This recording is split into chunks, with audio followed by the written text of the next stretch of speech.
Okay. All right. Well, hello, everyone. I hope you're having a pleasant Thursday morning so far, and thank you for taking the time to sit in on the discussion today. My name is Jessica. I am from a company called Bikes Make Life Better, a consulting company that helps various different companies through the Bay Area and beyond with getting their employees to bike to work and supporting other bike programs. And so I'll be your moderator for a session here titled Continuous, Connected, and Joyful, Exploring Bicycle Highways in the Bay Area. So I have to admit that the first time I heard the term bicycle highway or bicycle superhighway, I actually imagined something kind of similar to the Jetsons, but with bicycles. And for anyone not familiar with the Jetsons, it's a cartoon centered around a family that, you know, lives in this elaborate version of the future and would sort of putter around happily in their floating vehicles. And so I imagine that scene, but with bicycles. And I imagine maybe I'm not the only one that had not heard of the term. Many of us here in the United States are probably not familiar with a bike highway, really because we've never actually ridden on one. I definitely have not, but they're actually quite common in other parts of the world. And better yet, there is some talk about building one right here in our beloved Bay Area. So our objective for today will be to first help define what bike highways are by exploring essentials of design and worldwide best practices. And then we'll be narrowing in on regional implementation within the Bay Area and specifically Silicon Valley. So before we dive in any further, let me introduce you all to our wonderful and experienced panelists. We have Mauricio Hernandez, Senior Planning Associate with Alta Planning and Design. Elliot Goodrich, Associate Transportation Planner with Caltrans District 4, which covers the Greater Bay Area. Lauren Ledbetter, Senior Transportation Planner with Santa Clara Valley Transportation Authority. And Jacqueline Franco, co-founder and owner of Meta LLC, which is a worker-owned cooperative based out of East San Jose that serves as a bridge between large companies and residents. So I think the best way to start off this discussion is probably just to ask the most obvious and simple question that is probably on many people's minds, and that is, what actually is a bicycle highway? And so before I hand off the virtual mic, I want to remind everyone in the audience, please put your questions and comments into the chat box. We'll be attempting to gather all those, and I'll be trying to get through as many of them in the Q&A as possible. So now I'm going to hand off the virtual mic over to Mauricio, who can help to answer the question, what actually is a bicycle highway? And then from there, he's going to pass it over to the other panelists who can dig a little deeper into regional and community implementation. So Mauricio, go ahead. Thanks, Jessica. Good morning, everybody, and good to see so many of you that I've already talked to or have seen in the past. As Jessica mentioned, we wanted to kind of start with a 5,000-foot level review and explanation of what bike highways are. And you'll hear many of our speakers say bike highways, bicycle superhighways, bicycle highways. We have not fully determined what term to use. That is still a workable definition, but for the most part, many of the projects that we've been working on bike highways, I'm gonna refer to them as bike highways, we have come to kind of an agreement that they are high quality, uninterrupted, and long distance bikeways. And by long distance, I mean anywhere between 3 to 13 miles. That's what we found from our review of best practices throughout the world. They tend to support higher speeds, although it's not mutually exclusive. It can also support slower speeds. And as some of the photos that you'll see that it does support large numbers of people bicycling and connecting to different regional destinations. For the most part, and in the general sense, bike highways have tended to serve mostly bicycle commuters, recreational riders, and now with the advent of micromobility and e-bikes, we've moved towards serving those types of users throughout the world.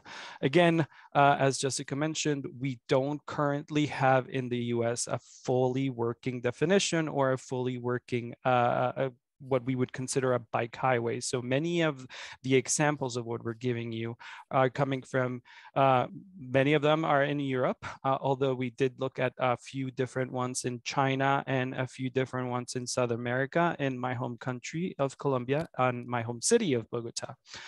Next slide. So I just, again, wanted to start with a high level 5,000 foot level review of what they all constitute and some of the design principles that drive these bike highways, which tend to support higher speed. They tend to support dedicated facilities, although they do allow for some mixing of users. For the most part, bike highways tend to just facilitate the movement of people bicycling.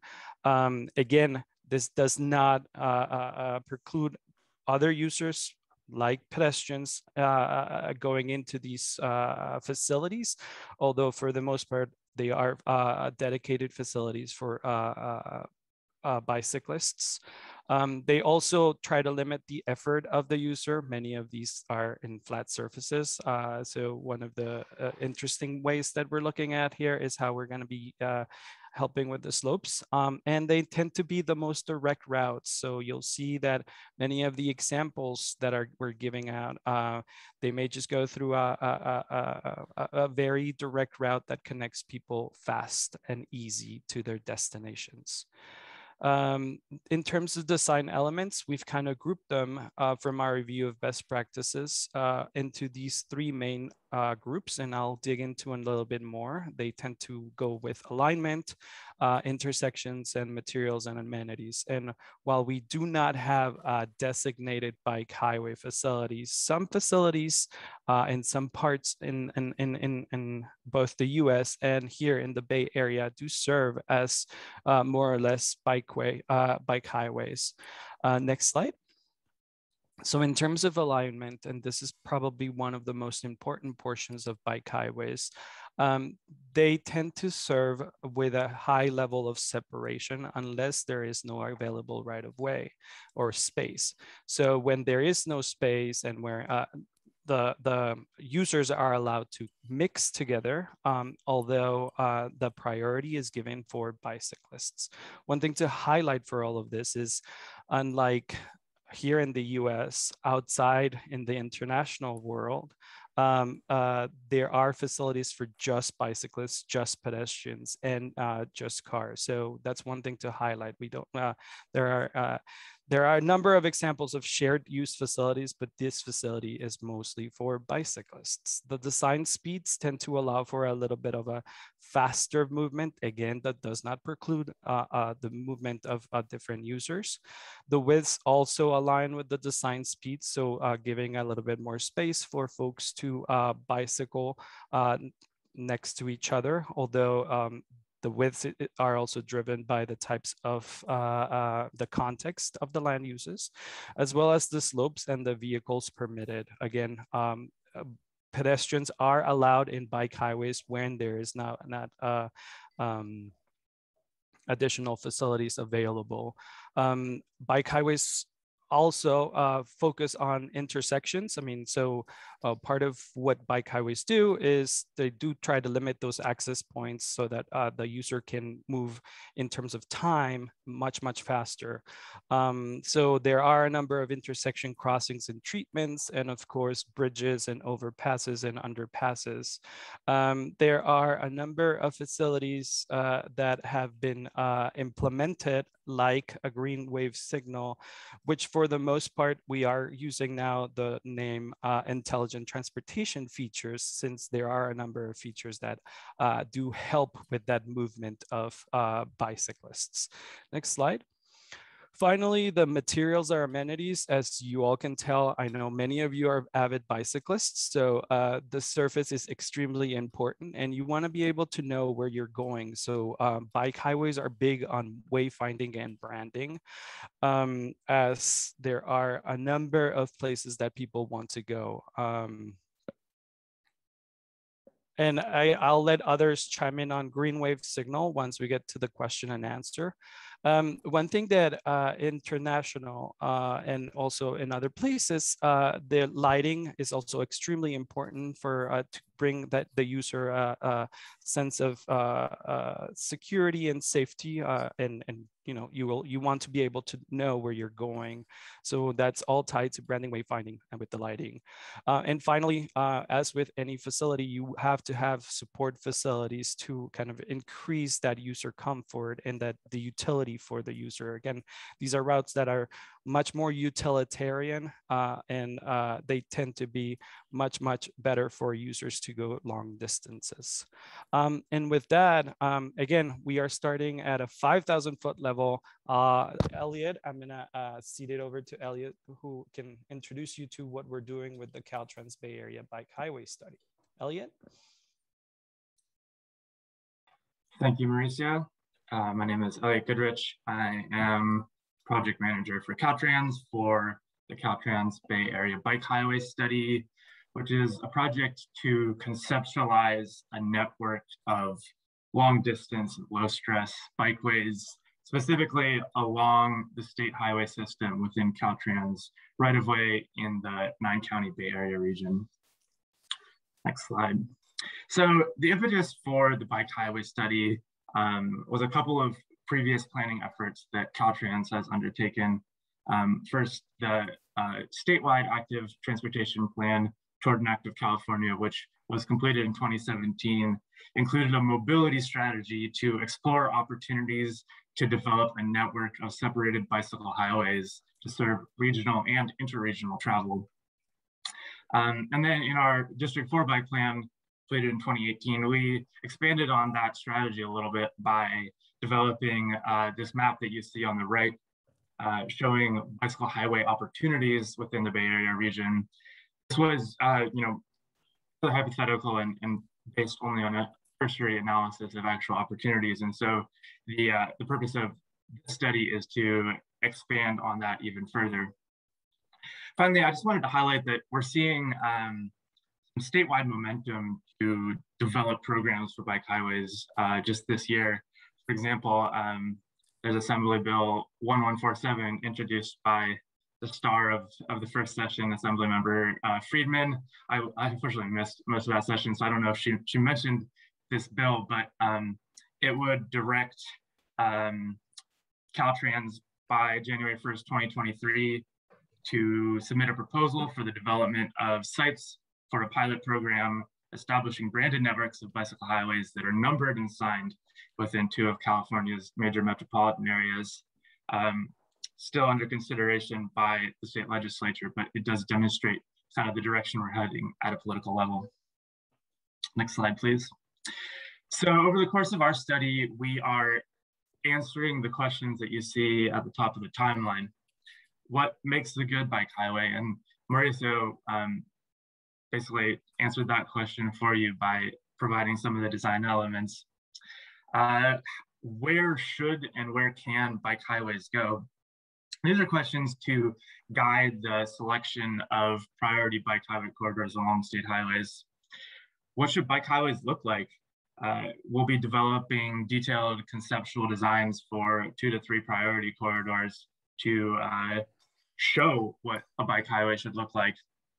And finally, how can bike highways be implemented? I'm sure this is a question that is heavy on all of your minds as it is on our own, and we'll be developing an implementation plan to explore that. Next slide. So to select the corridors that are the highest priority for bike highway implementation, again, these are state highway corridors, we're conducting a suitability analysis focusing on trip demand and equity. And then we're geographically balancing the corridors to make sure that we're conceptualizing a regional network that touches all corners of the greater Bay Area region. And then finally, we're conducting a high-level feasibility analysis looking at items such as intersection density for conventional highways like El Camino Real, or available right-of-way next to access-controlled freeways. And we'll be compiling these scores into a scored list of corridors throughout the Bay Area. Next slide. So from that scored list of corridors, we'll be choosing 2 to 3 highly scoring corridors to develop conceptual designs. The objective of the concept development task is to create illustrative designs that show the attributes of a bike highway within different land use typologies and for various bikeway types.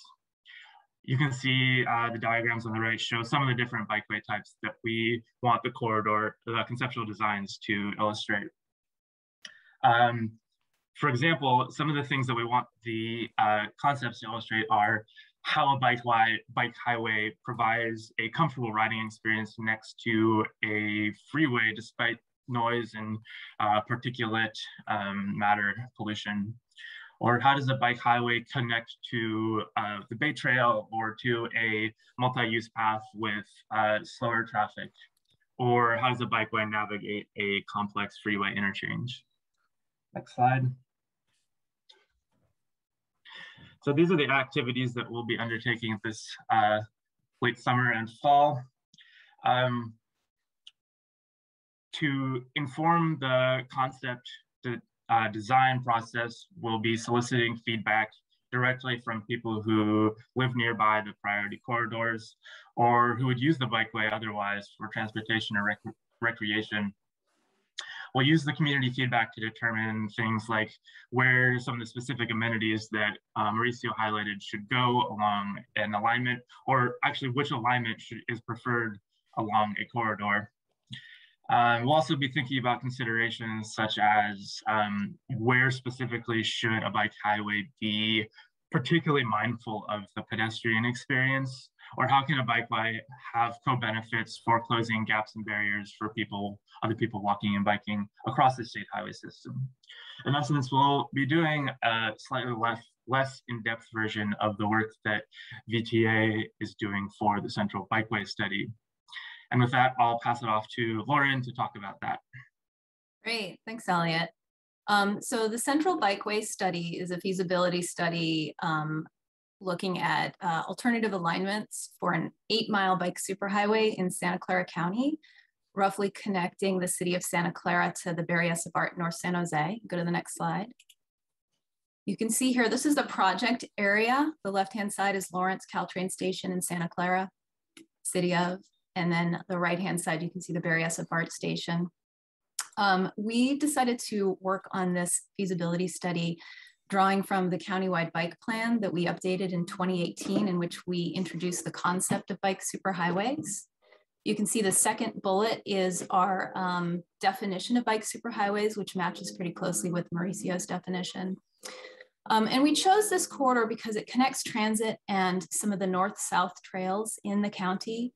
And it also goes through equity priority communities, which low-income communities, minority communities. And it also allows us to address a major barrier in the county, which is the San Jose Airport. And you can see on the map the little logo of the airport, which kind of the connections go over and below. So you can go to the next slide. This shows us a timeline of the study. We received a Caltrans planning grant in order to do this and kicked off the study about a year ago.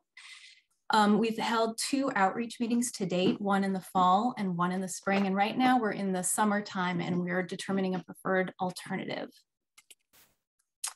So how do we develop these alternatives? First, we worked with folks to identify a bunch of segments with our consultant. And we actually hired Alta Planning and Design to do the work for us. They looked at a bunch of segments to see which ones could meet the requirements for bike superhighways, then went out to the community and identified 3 potential alignments that could be built up as bike superhighways. Go to the next slide. And then what we did is we looked at the 3 alternatives and we evaluated them in 3 geographic areas. So you can see here, the trail trackway in the green is 100%, almost 100% trail. The Walsh Wizard is a combination of trail and on-street bikeways.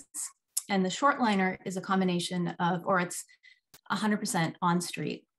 We also wanted to make sure that we had an option above the airport and an option below the airport. So you can go to the next slide. We took these potential corridors, all of which could be bike superhighways based on our design requirements. And we looked at how they each scored in terms of these several evaluation criteria. So you can see here all the different scores and then the sub-criteria underneath each of them. I want to point out just a few things here. The top 3 criteria that we used were community desired project, access, and safety. The second 3 that we used in terms of weighting were equity, compatibility, and sustainable mobility. And the last one that we used was this concept of joy. We developed the weighting with a group of, we call it a project development team, which includes city staff from the city of San Jose, city of Santa Clara, as well as the county of Santa Clara and Caltrans staff, because the alignments run through their jurisdictions and we wanted to make sure they provided input into this. We also went out to the community and asked them how they felt about these different criteria, and the community identified safety as their #1 priority, followed by a community desired project. One thing that I want to point out on some of the sub criteria here, if you look at the access criteria, level of traffic stress analysis, this is looking at not the level of traffic stress of the potential alignments, but how well the alignments connect to the existing and planned low stress bike network. And then finally, the joy component. This is an interesting and new component that I haven't seen used before. And we are using some qualitative and some quantitative ways of measuring joy, including things like passive attention, access to open space. I could talk about that in the Q&A if people have questions. Finally, after we evaluated the different alignments, we took a look at the screening to see how feasible it might be to implement some of these. And we're finding that some are a little more feasible than others. So you can go to the next slide. So this is the initial evaluation summary for each of the 3 geographic areas. So again, the Walsh Wizard is the alignment that goes north of the airport. It goes south of the airport, and it's the mixture of on-street and off-street. The trackway is the one that goes, it goes mostly 100% on trail, and the Shortliner is the one that goes south of the airport and on-street. So you can go to the next slide. So I wanted to point out, we haven't yet determined what the preferred alternative or what preferred alignment will be. We're working really closely with city staff, and we're also going out for another round of outreach in September to get further input from the community. But what we've learned so far is the community really likes trails, but yet the locations where they want to go are not aligning with the alignments that we've identified where we actually can provide trails. So we're coming up with this challenge, and how do we address that? And what we're trying to do is figure out, what can we do to make an on-street bikeway feel and act more like a trail? And some of the things we're focusing on are, how do you create this passive attention so you can bike without constantly looking over your shoulder to see if someone's going to turn across you? Making it really, really convenient so you don't have to stop too frequently, making sure bicyclists have dedicated space as opposed to sharing it with pedestrians or vehicles. And then how do you integrate nature into an on-street bikeway? So you can go to the next slide. Some just examples from other locations about what an on-street bikeway that feels and acts and looks like a trail could look like. And actually the one-way side path on the left was one of the facility types that when we went out to the community and asked them, what do you like? This was one of the several choices that they said they're happy with. You can go to the next slide. So I want to turn it over to Jackie from Meta. And just before I turn it over to her to provide some input on the outreach that we've done, I want to mention that we hired, we wanted to make sure that we were able to reach out to the community, particularly in East San Jose, with trusted resources. And so part of what we did when we hired the consulting team is we required our consulting team to have on board community-based organizations that have deep roots in the community and can help us reach out and start building some trust with the community. And so Meta and Jackie and others are instrumental in doing that. So Jackie, I'll let you take it over. Thank you, Lauren. So first of all, like mentioned, my name is Jacqueline Franco. I am a founder and co-owner of Meta LLC, and primarily what we did for this project was help with outreach. And like Lauren said, specifically in East San Jose, I'm sorry, my birds are really happy today. In East San Jose, and really with the priority and the focus to reach the hard to reach community and people who usually wouldn't participate in projects like these.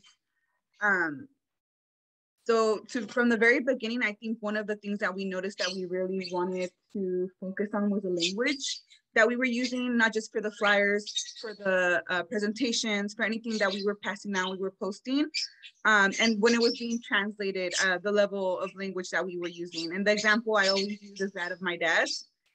My dad speaks really good Spanish, but he would only know what would be considered elementary grade level Spanish. And so when I was showing him some of the flyers and some of the stuff we were using, he's just like, I don't understand that word. I don't know what that means.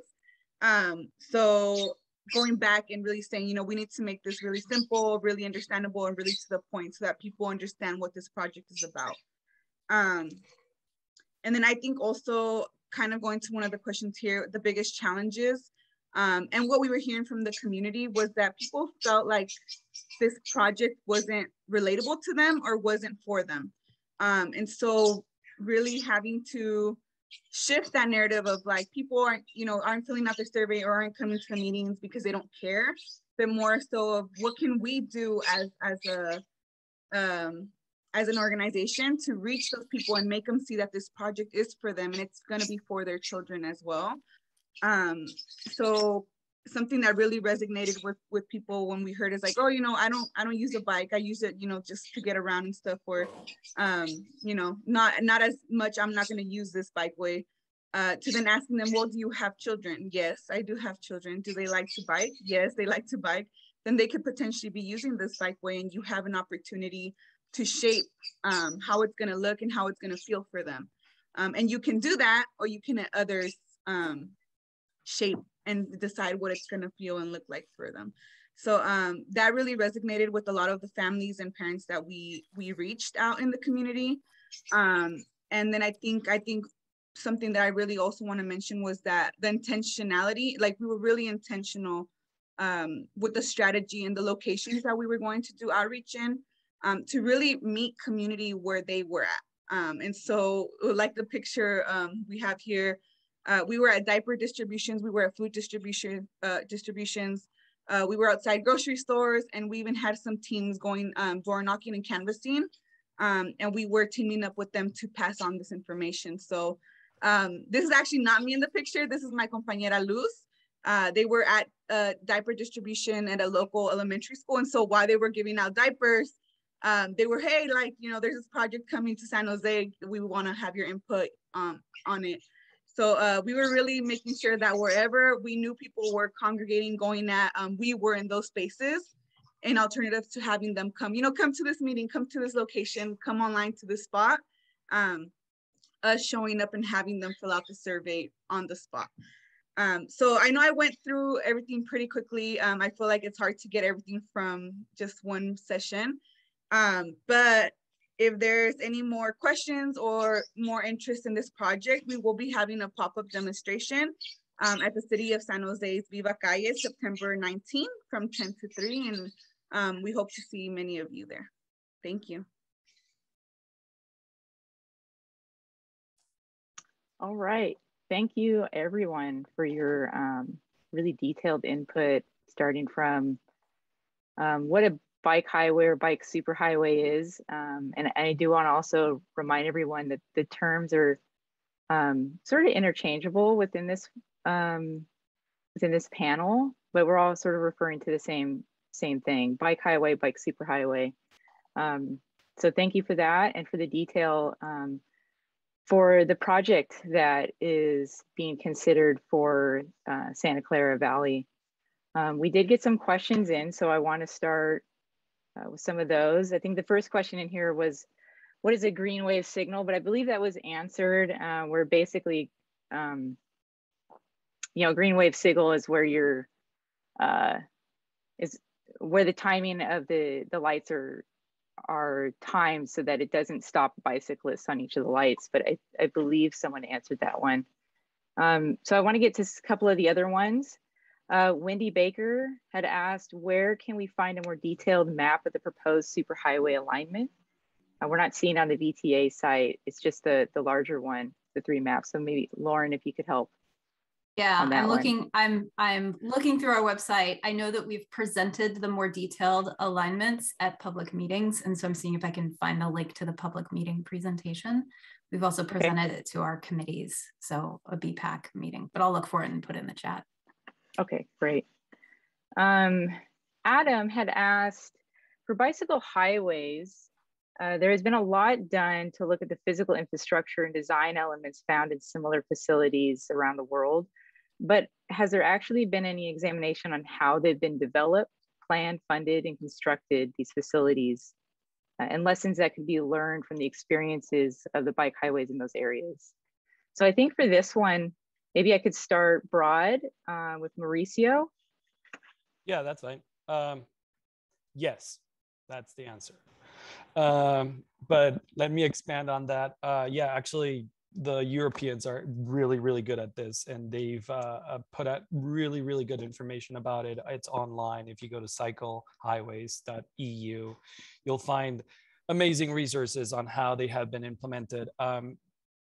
For the most part, what we found is that these bike highways have not been done by cities, but in fact, they've been implemented by regional or national organizations, because they do have that larger scope, that 5,000 foot level that we were talking about. So it's become a little easier to implement them as such. The difference is they don't have as many, I guess, administrative levels as we do. And so it's been much, much easier on that at the European level. I know for a fact in working in Colombia, it's kind of the same. It is the national government, the Ministerio de Transporte, pushing the envelope and then working with the city of Bogota in implementing these. What we've learned is, regional coordination and these sort of 5,000, 1,000, 300 foot level conversations that we're having are very, very important, as well as that very much face-to-face community engagement that we had been planning for. And being working in both of these projects, actually, as Lauren and Elliot mentioned, Alta Planning is leading these 2 projects. We wanted to do a lot more outreach. Again, both of these projects have been kind of going through COVID. So there was a lot more planned on face-to-face. We're trying to kind of figure that out as we go. But yeah, there are lots to learn from the international folks, in particular, Europe and South America.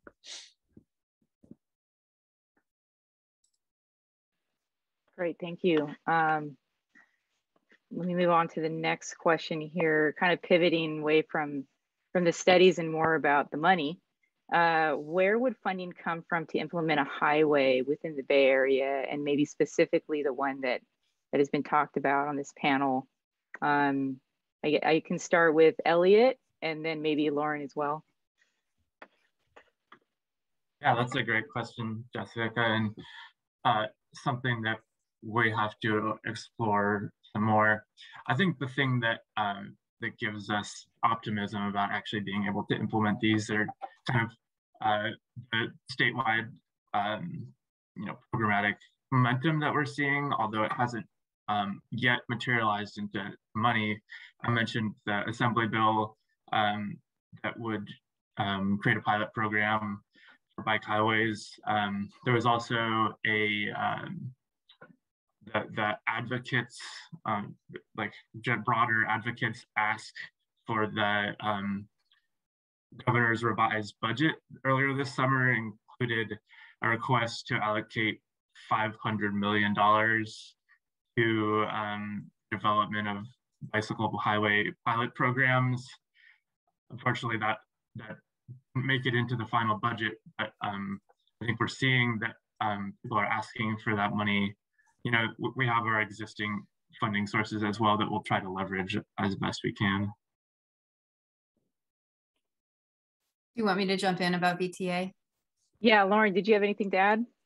Yeah, I just wanted to note that implementation has been a conversation with the local agency staff and with our Bicycle Pedestrian Advisory Committee since the very beginning of this study. And we're going to be including in the plan an implementation chapter that's going to look into not just funding, but also how do you actually implement it. For example, say El Camino Real was chosen as the preferred alternative, putting the quality of a bikeway that we're wanting to see on El Camino would have to happen in a piecemeal fashion because with redevelopment. And so how do you actually go from existing conditions to something that you're looking for? It's very, very challenging. And so we're going to be working to identify ways to do that, not just in where do we get the money, but like actually, how do we do this, you know, in the near term? How do we do this in the longer term? It's especially when you're doing it on street, it's very, very challenging. If you're doing something in like a trail corridor, it can be a little bit easier because you have more of the right of way available. And then the last point I want to make is these are probably going to be pretty expensive projects. And so what we're going to be doing is looking for additional funding sources as opposed to using existing funding sources, right? So, and I think that given the work that we're doing, given the interest in bike superhighways, given the outreach that we're doing, our county hasn't typically been very well in ATP grants. We haven't done very well. This might be a project that we actually can do well in. So we're doing the work we can to line us up for some of the competitive grant projects.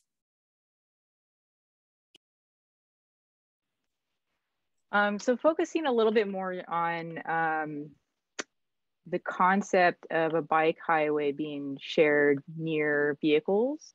A question from Arthur Lieberman, essentially asking what kind of work has been done to consider car fumes, car noise? There's a lot of focus, Lauren, on your work in talking about the joyful aspect of a bike highway. And this is definitely something, as a bike rider myself, that it certainly takes away from the joy. And so I think it's a concern a lot of people have. Have there been any concerns regarding this, and how are they being mitigated? Yeah. And so yeah, Lauren, if you want to start, I think Elliot also would like to speak on that one as well. Yeah, I'll start briefly, and then I think I can probably, ping it to Elliot, and maybe even Mauricio has some examples from around the world. Yes, this has come up in our outreach meetings, with our meetings with our BPAC, the desire to not have all this traffic right next to you, and the noise and the pollution. And so we're looking into design solutions to help address that. So that's what I'm going to say. I'll bounce it over to Elliot and Mauricio to talk if they have any other things they want to say about that more specifically. Yeah, I'll echo Lauren's comment that we're looking at design solutions. I think that where we understand that, you know, the drawbacks of co-locating a bikeway with a highway, but we're also looking at the benefits. Namely, these are generally already the most direct routes where we can, you know, minimize conflict points with vehicles, where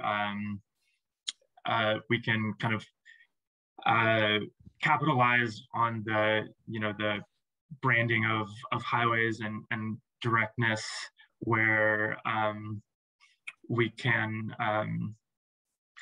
implement some intelligent signal stuff to make sure that people don't have to get on and off their bike as much.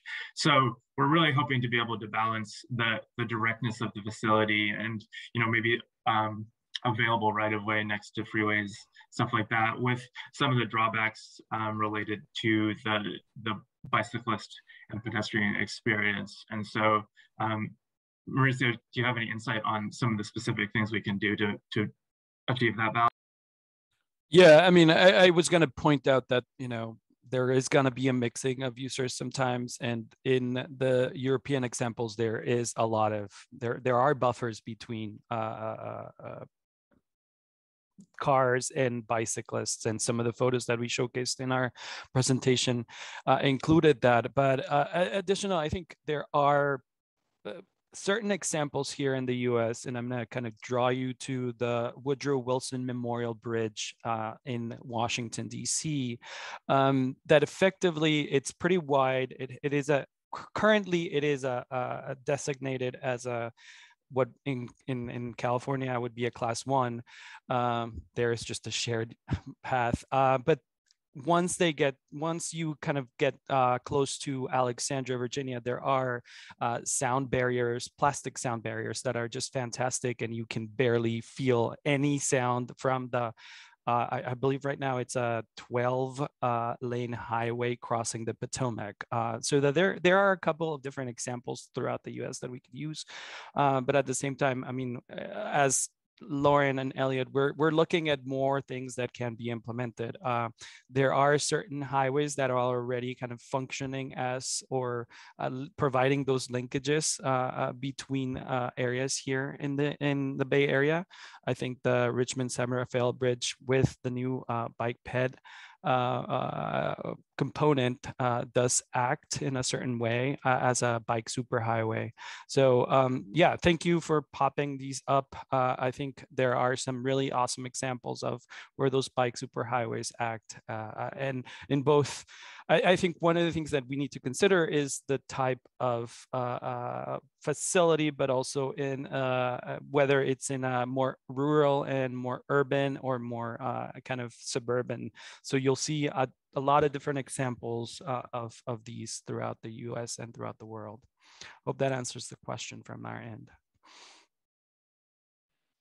Yeah, that's great. I mean, it does seem kind of like the unfortunate trade-off in an area that is already so developed, is to find ways to be able to ride near vehicles, but not kind of experience that as much. So we have several other questions coming in, and I just want to point out the time that I may not be able to get to all of these. We might have one or two left. I'd like to get to Dave Campbell's question that he asked earlier. In areas with bike superhighways, I think this is referring to anywhere around the world, generally, what's the percentage of bike trips that are made on these bike highways as compared to local bike trips?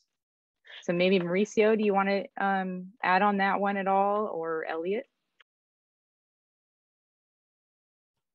Sure. I mean, in our review of best practices, we did not go into full kind of segregation of those trips because there are superhighways within urban and rural areas that basically act as their own local facilities, so, or that are very much tied to the local facility. So I don't think they're currently kind of disaggregating that data.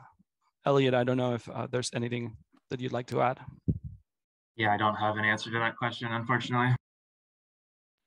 I could. Yeah, oh, I'm sorry, Jessica. Nope, go ahead. I can say that.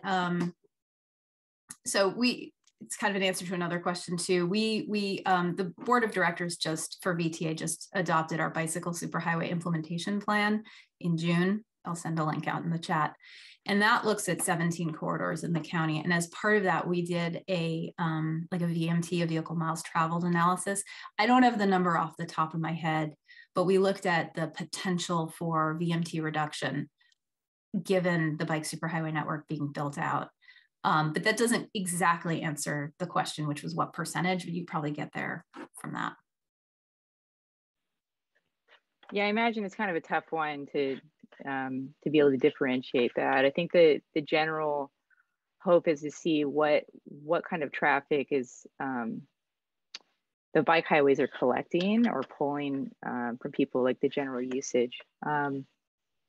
So I think we'll do one more question and then we might need to wrap up. Jenny Bard from Sonoma County Bicycle Coalition has asked, in addition to the Central Bikeway project, what other plans or discussions are there for super bike highways in the Bay Area? Lauren, do you have anything specific for your area? Like, has there been anything considered as a north-south connection? Let's start there. So this is the first study that's kind of labeling it as a bike superhighway. But we did, like I mentioned, the board of directors just adopted the bike superhighway implementation plan, which has 17 corridors in the county. It includes, and here's where we kind of have some challenges with the naming and everything. It includes some of the north-south trails, like the Guadalupe River Trail, the Stevens Creek Trail, the Coyote Creek Trail in our county, because those are essentially acting as bike superhighways already. However, that said, when you call a trail that's used by pedestrians a superhighway, there's some real challenges with that. Like how fast are the bicyclists going to be going? Are bicyclists going to assume that they have the right of way, which is not the case on these trails, nor do I think it should be. So we're including them in there as the bike superhighways, as potential corridors, recognizing that it's going to be a different feature than what you see, that Mauricio showed, where we have like elevated bikeways where there's absolutely no pedestrians and you can go like 20 miles per hour easily, if that makes sense. So, and we've also incorporated in some other multi-jurisdictional planning studies into our superhighway, like the Peninsula Bikeway corridor. And part of the reason why we chose the Central Bikeway is because if you continue the alignments for the Peninsula Bikeway corridor down through Sunnyvale, we're basically looking, okay, how do you get from Sunnyvale through, from Sunnyvale over to the BART station and make that full connection? So. Yeah, if I may add, I was going to mention the Peninsula Bikeway that came just a little bit before. So that started in 2018 as kind of a informal route between Redwood City all the way to Mountain View. And then they all came together to signalize it basically, or wayfinding. We completed a study, Alta completed a study on feasibility of 3 different corridors for that particular I believe it was 8 miles, and based on the movement of things and of where everything was going in terms of politics and in terms of availability of right-of-way, there were 3 corridors being looked at, and El Camino came pretty high. And then, I mean, that's all linking as well to the VTA project. I hope that helps kind of complement what Lauren says. Yeah, I think so. I think it's good to hear that other routes are being considered. Yeah, I think that's really good. So I think if I may, Jessica, can I oh, go ahead. Thing? Yeah, so yep. I'll just say that if you stay tuned for 6 more months, the Caltrans Bay Area Bike Highway Study will have a map showing, kind of based on our suitability and feasibility analyses, where the priority state highway corridors are for bike highways. So we kind of hope to have a heat map for you all, as well as some concept designs for specific corridors. So stay tuned. I think that's a perfect way to end, just with the hopeful 6 month out. We can see what's being developed and look at it, and hopefully someday we will have several connected highways, but for bikes. So I do want to just wrap things up and say thank you to everyone for attending, and for our lovely panelists for your sharing your knowledge and expertise on the topic of bike highways. And then just a shout out to SBBC. This would not be possible without SBBC, there will be a link in there if you're interested in becoming a member. And I think that's all. So thank you very much and enjoy the rest of your Thursday. Thank you all. Thank you.